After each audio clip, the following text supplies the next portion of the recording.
Alright, in this video we'll be looking at just making sure your setup is fine and dandy for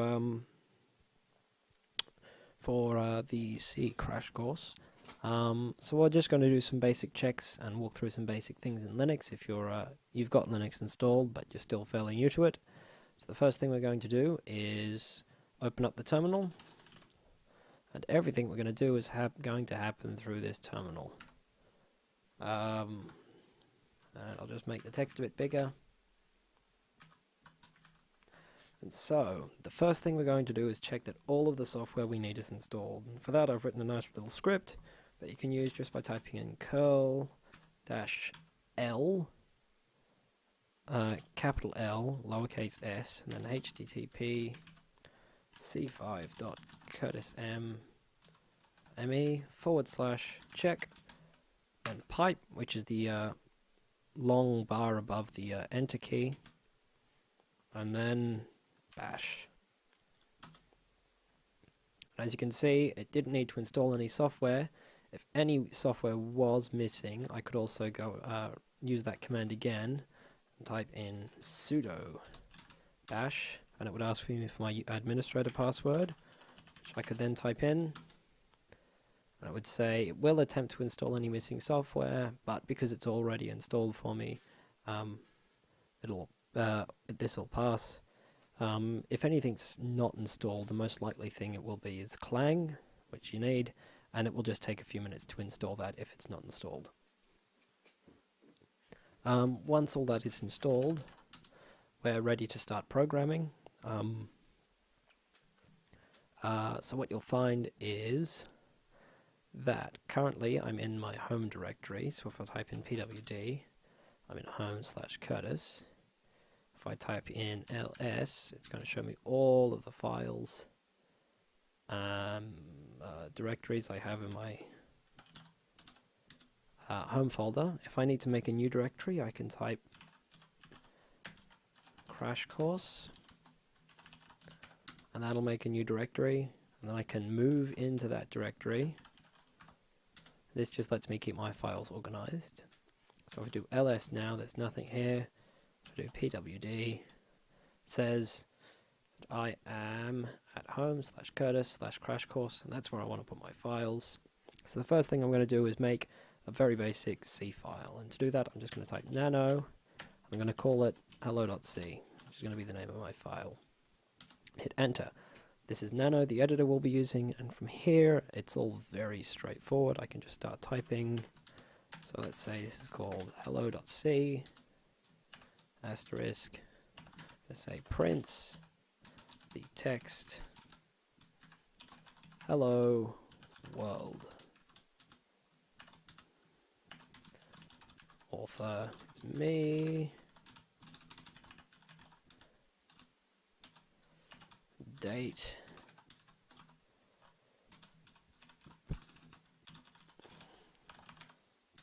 And then I close that comment off, and that's all a comment. That's not actually going to execute any code, that's just there for me to read.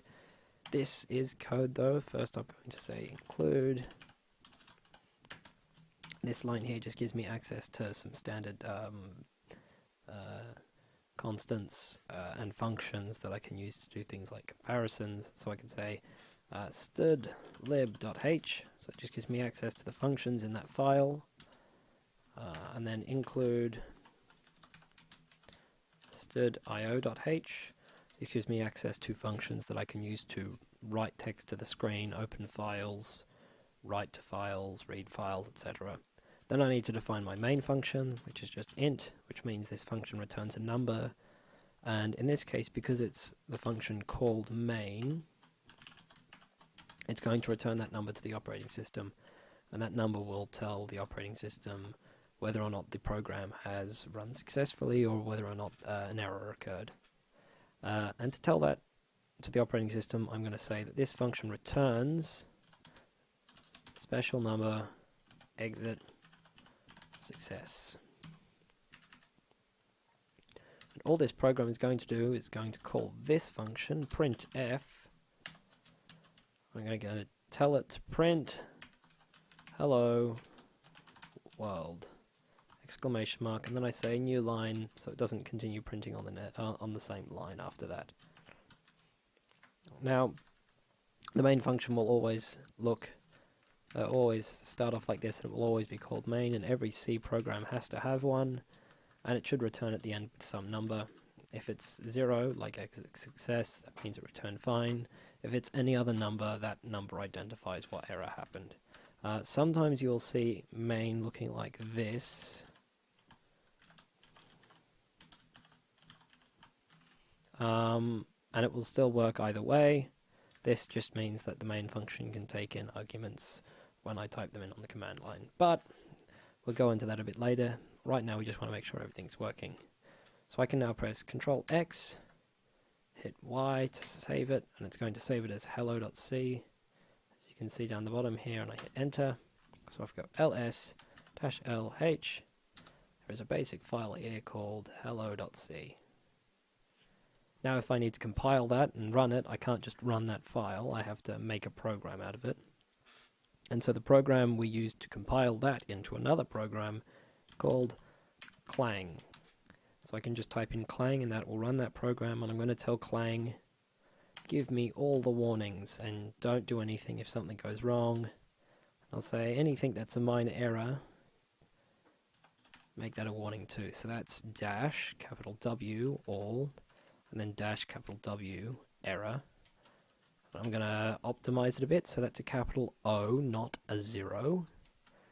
And dash, lowercase o, and the word that comes after this lowercase o is what the program is going to be called. So I'm going to say call this program hello, and it will make a file called hello that I can run. And then I'm just going to tell it all the files it needs to read through and compile in order to make this program. At the moment it's just hello.c. I hit enter and it's done. So now if I do ls-lh, you can see that not only is there hello, but there is also a file now that's hello, and you can see it's got X's here as well, which means that I can run it. Now in order to run it, I don't just type hello, I have to say period / which means run a program in the folder or directory that I'm currently in. It's going to be called HELL. I'm going to hit tab, and it'll see that there's only one in there called hello, and then I can hit enter, and it runs that program, and that program just says hello world. And if you can do all that, you're fine, you're up to speed. And you're ready for the course, so good luck.